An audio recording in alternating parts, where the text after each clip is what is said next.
Class 12th के MP board के सभी विद्यार्थियों, जैसा कि वादा किया है तो निभाऊंगा और अब की बार 80 के 80 नंबर आपको दिलवाऊंगा। देख लीजिए, एक प्रश्न पत्र ये और एक ये, बस दोनों प्रश्न पत्रों को आपको सोल्व करना है।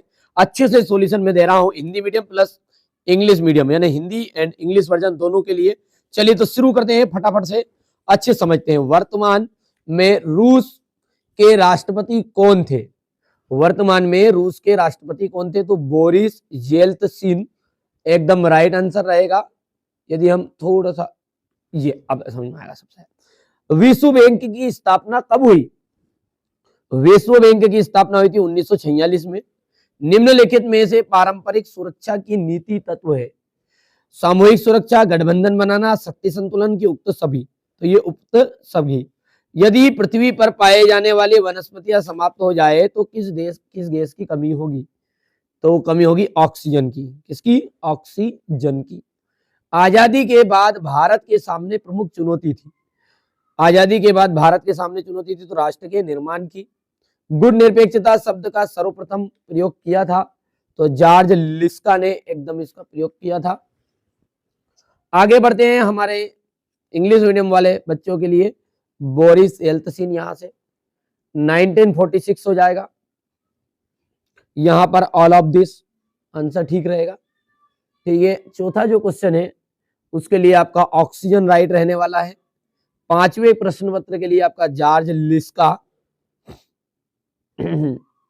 इसमें नेशन बिल्डिंग आ जाएगा। और छठे के लिए आपका जहां पर जॉर्ज लिस्का एकदम राइट आंसर रहेगा। अब देखिए बच्चों, रिक्त स्थान है। ब्रिटेन यूनियन उदय का ब्रिटेन यूनियन का उदय मेरी मेस्ट्रियास संधि, यहां पर अपन संधि कौन सी हुई थी वो, तो यहां पर लिख सकते हैं मेस्ट्रास संधि के फलस्वरूप हुआ था। यूनेस्को महानिदेशक का कार्यकाल, यूनेस्को महानिदेशक का कार्यकाल होता है 6 वर्ष का। वैश्वीकरण से आर्थिक क्षेत्र में, वैश्वीकरण से आर्थिक क्षेत्र में निर्देश का जन्म हुआ तो वैश्विक बाजार का जन्म हुआ। इसका थोड़ा सा समझ भी करना ताकि याद भी रहे। वैश्विक बाजार का जन्म हुआ।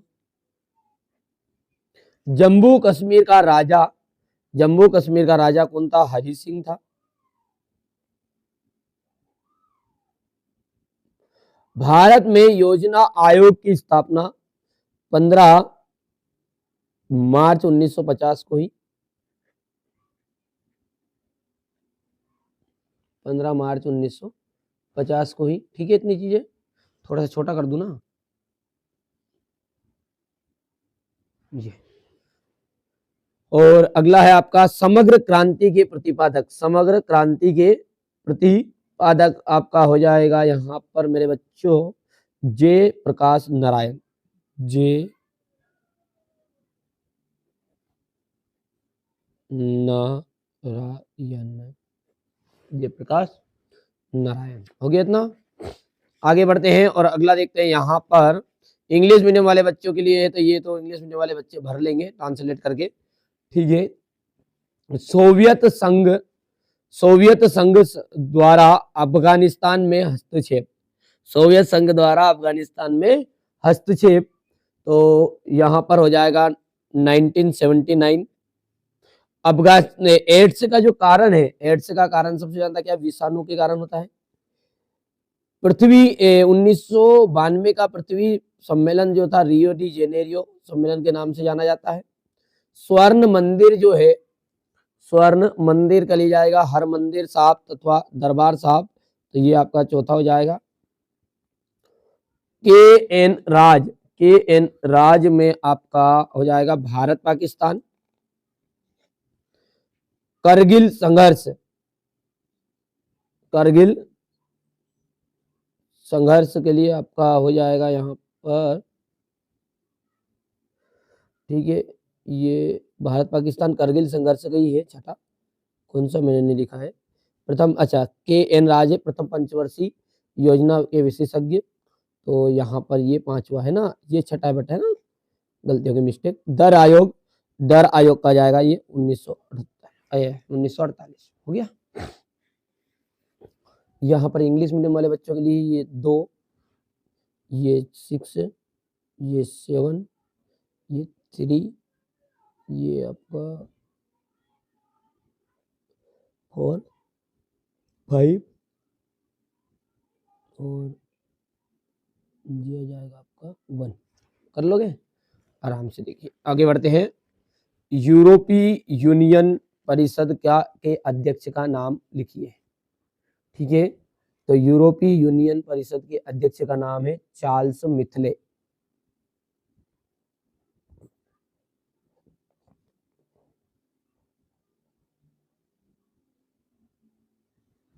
ठीक है,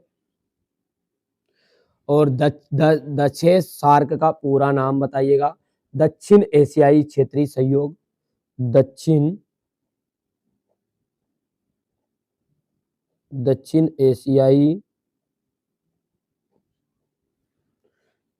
एशियाई क्षेत्रीय सहयोग।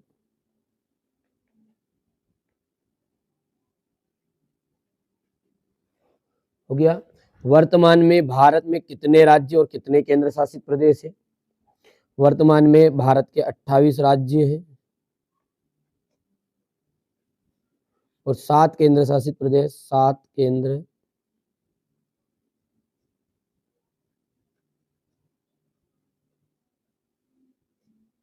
ठीक है। वर्तमान में भारत के विदेश मंत्री कौन है? तो भारत के विदेश मंत्री सुब्रमण्यम जयशंकर।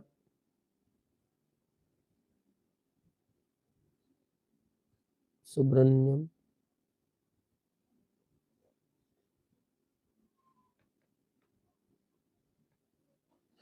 1947 में बिहार आंदोलन का प्रसिद्ध नारा है, तो संपूर्ण क्रांति का नारा है भावी इतिहास हमारा है। थोड़ा सा जगह कम बची इसलिए। और पहले वर्ग आयोग के प्रथम अध्यक्ष थे काका कलेकर।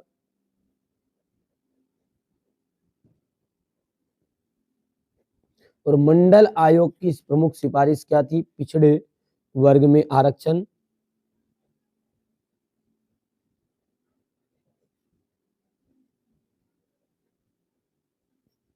हो गया। अब देखिएगा यहां से इंग्लिश मीडियम वाले बच्चे हमारे भर लेंगे ट्रांसलेट करके। क्वेश्चन नंबर 5 है, यूरोपीय संघ का वास्तविक उद्देश्य संपूर्ण यूरोप का एकीकरण करना है, तो ये आपका सत्य रहेगा। दूसरा जो है, विश्व बैंक अपनी ऊर्जित पूंजी तथा संचित निधि से अधिक ऋण दे सकता है, तो ये आपका असत्य रहने वाला है। दक्षिण एशियाई देशों में बर्ड फ्लू के कारण मुर्गों की आपूर्ति बंद करनी पड़ी। ठीक है, तो ये आपका सत्य रहेगा। पृथ्वी सम्मेलन में 70 देशों ने भाग लिया था, 70 देशों ने भाग लिया था, तो ये आपका असत्य हो जाएगा। वैश्वीकरण से रोजगार के अवसर कम हो जाते हैं, तो ये आपका असत्य हो गया। और यहाँ पर प्रथम पंचवर्षीय योजना में सर्वोच्च प्राथमिकता कृषि को दी गई है, तो ये आपका सत्य हो जाएगा। इतनी चीजें क्लियर है। आगे बढ़ते हैं, ट्रू फॉल्स की बातें करते हैं, तो यहाँ पर पहला आपका सत्य, दूसरा आपका असत्य, तीसरा सत्य है, चौथा जो है वो असत्य रहने वाला है, पांचवा सत्य और सत्य आपका छठा। ये हो गया इतना ट्रू फॉल्स। इतनी चीजें क्लियर है। स्क्रीनशॉट ले लिया, पीडीएफ भी मैं आपको प्रोवाइड करा दूंगा बेटा ना, कोई दिक्कत नहीं है। ठीक है, यहाँ से देखिए लीजिएगा, व्हाट्सएप पर आप मैसेज कर दीजिए क्लास और अपना, ठीक है, क्लास और नेम जरूर लिखिएगा, है ना प्लीज। ठीक है, बच्चे बहुत सारे मैसेज कर रहे, तो थोड़ा सा इसी कारण से मैंने, अभी तो मोबाइल बंद है, चालू हो जाएगा तो कॉन्टेक्ट भी हो जाएगा, तो कर लीजिएगा। द्विध्रुविता का अर्थ है, सोवियत प्रणाली क्या थी? चीनी विदेशी व्यापार की वृद्धि में बढ़ोतरी के कोई 2 कारण लिखिए। आसियान विजन 2020 के उद्देश्य। हो गया। इसके बाद में आ जाएगा यहाँ पर आपका संयुक्त संपदा क्या है? 3 उदाहरण दीजिए। पर्यावरण से आप क्या समझते हैं? वर्तमान में वैश्वीकरण के समक्ष कौन कौन सी चुनौतियां हैं? ठीक है, नियोजन का अर्थ और इसके 2 उद्देश्य लिखिए। नीति आयोग के प्रमुख कार्य है। भारतीय विदेश नीति के मूलभूत सिद्धांत। ग्रैंड आयल्स से आज से क्या से है? श्रीमती गांधी जी के 20 सूत्री कार्यक्रमों की कब हुई थी? गुजरात में व्यापक छात्र आंदोलन कब हुए? यहाँ पर देख सकते हैं राष्ट्रीय अखंडता का से क्या तात्पर्य है? अन्य पिछड़े वर्ग से क्या अर्थ है? क्वेश्चन नंबर 16 हो गया। सोवियत प्रणाली के कोई 3 अवगुण और दोष लिखिए। यूरोपीय यूनियन के प्रमुख उद्देश्यों को संक्षेप में समझाइए। चीन द्वारा अपनाई गई नवीन आर्थिक नीति के क्या क्या दुष्परिणाम हुए? राजवाड़ों के विलय की समस्या का प्रादुर्भाव कैसे हुआ, संक्षेप में समझाइए। राज्यों के पुनर्गठन के क्या परिणाम निकले। क्या 1975 में आपातकाल की घोषणा जरूरी थी। जनता पार्टी सरकार की कौन कौन सी नीति एवं कार्य महत्वपूर्ण थे। ठीक है, बांग्लादेश के बीच तनाव के कारण लिखिएगा। महाकाली संधि के समझौते के लिए भारत और नेपाल का राजनीतिक महत्व बताइए। हो गया। इसके बाद में यहाँ पर देख सकते हैं संयुक्त राष्ट्र के 4 प्रमुख उद्देश्य बताइए। विश्व स्वास्थ्य संगठन के कार्य, भारत की परमाणु नीति की प्रमुख विशेषताएं बताइए, भारत की विदेश नीति के लक्ष्यों पर प्रकाश डालेगा, भारत में क्षेत्रीय असंतुलन के कोई 4 कारण और क्षेत्रवाद को रोकने के लिए उपाय। ठीक है, तो यहाँ पर आप देख सकते हैं बेटा, ये जो मैंने प्रश्न पत्र बताया ये अर्धवार्षिक के लिए आपका सुबह जो आपका आ रहा है प्रश्न पत्र, यानी आज की बात चल रही है ये। ठीक है, तो ये 12/2/03 और 12/04 इस पे मत जाइएगा, दोनों प्रश्न पत्र को करोगे तो ये पक्की बात है कि आपको 70 नंबर तक बिल्कुल कवर हो जाएंगे। चलिए, वार्षिक परीक्षा के लिए नहीं जुड़े हैं तो चैनल पर जुड़ जाइएगा, है ना। मैसेज करिए व्हाट्सएप पर।